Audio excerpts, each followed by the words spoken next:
ಪದ್ಮ, ಅಂತೂ ಉಲ್ಲಾಸದಿಂದ ದೇವಸ್ಥಾನಕ್ಕೆ ಹೊರಟಂತೆ ಕಾಣ್ತದಲ್ಲ, ಮತ್ತೇನಾದ್ರೂ ಹೊಸ ವಿಶೇಷ ಇದೆ ಏನು? ಹೌದ್ರಿ, ತುಂಬಾ ವಿಶೇಷವಾಗಿ ಇದೆ. ಆ ದೇವರು ಇವತ್ತು ನಮಗೆ ತುಂಬಾ ವಿಶೇಷವಾದ ವರವನ್ನೇ ಕರುಣಿಸಿದ್ದಾನೆ.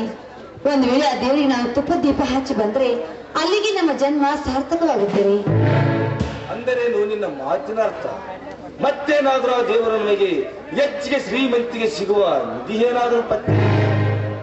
ಹೌದ್ರಿ, ಆ ನಿಧಿಗಿಂತ ಹೆಚ್ಚಿನ ಮಿಗಿಲಾದ ಸಂಪತ್ತನ್ನೇ ದೊರಕಿಸಿದ್ದಾನೆ ರೀ.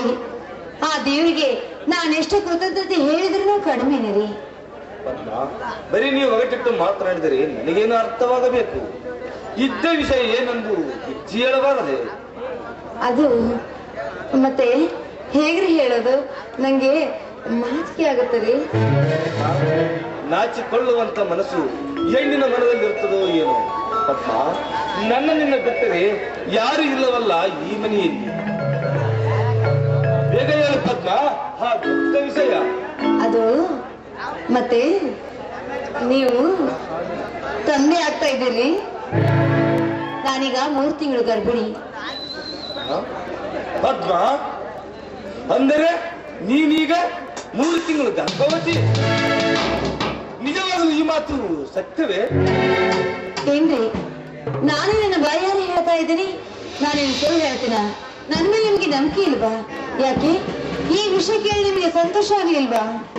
ಸಂತೋಷ ಎಂದಿಲ್ಲದಷ್ಟು ಸಂತೋಷವಾಗಿದೆ ನನಗಿಂದು. ಇನ್ನು ಸ್ವಲ್ಪ ದಿನಗಳಲ್ಲಿ ನಾನೊಬ್ಬ ಮಗುವಿಗೆ ತಂದೆಯಾಗುತ್ತೇನೆ ಎಂದಾಗ ನನಗೆಷ್ಟು ಇದ್ದಾಗಿದೆ ಗೊತ್ತೇ?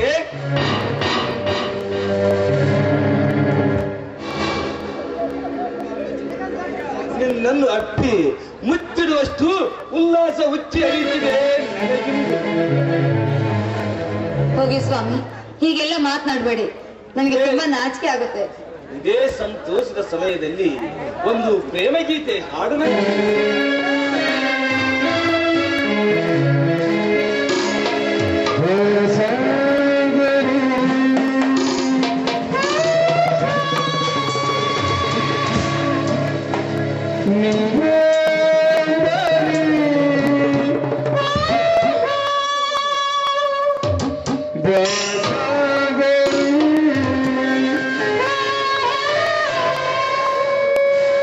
ನೀಲ